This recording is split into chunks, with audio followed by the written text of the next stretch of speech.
गंगा है, कथा गंगा है। और इस कथा गंगा में गोता लगाने के लिए हम सब लोग यहाँ बैठे हैं। और ये बड़ी सरल है।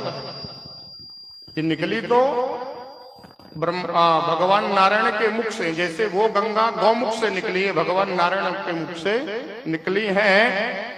बड़ी सरल है।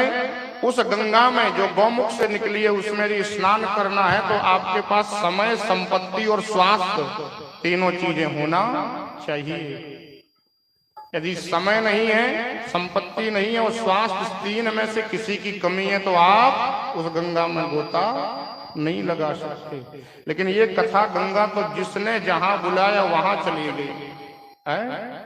अब मान लो आपने कहा कि महाराज हम बद्रीनारायण नहीं आ सकते, कथा गंगा यहीं आ जाए, तो कथा गंगा आपके मोहल्ले में आ गई। अब लोग सोचते हैं जब मोहल्ले में आ गई तो क्या हमारे घर में नहीं आएगी? तो घर में भी आ जाएगी, आवाज हर घर में सुनाई पड़ रही होगी।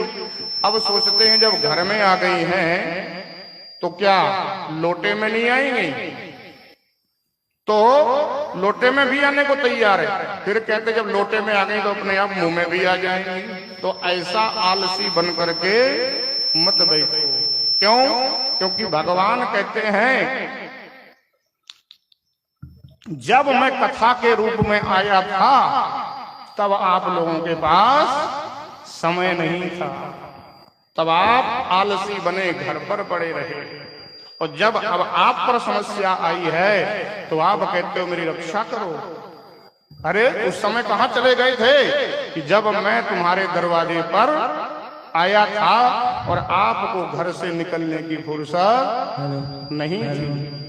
तो कहने का अभिप्राय ये है कि भैया ये जीवन में ऐसे अवसर बहुत कम आते हैं। जितना इसका आप लाभ ले लेंगे उतना ही आप धन्य हो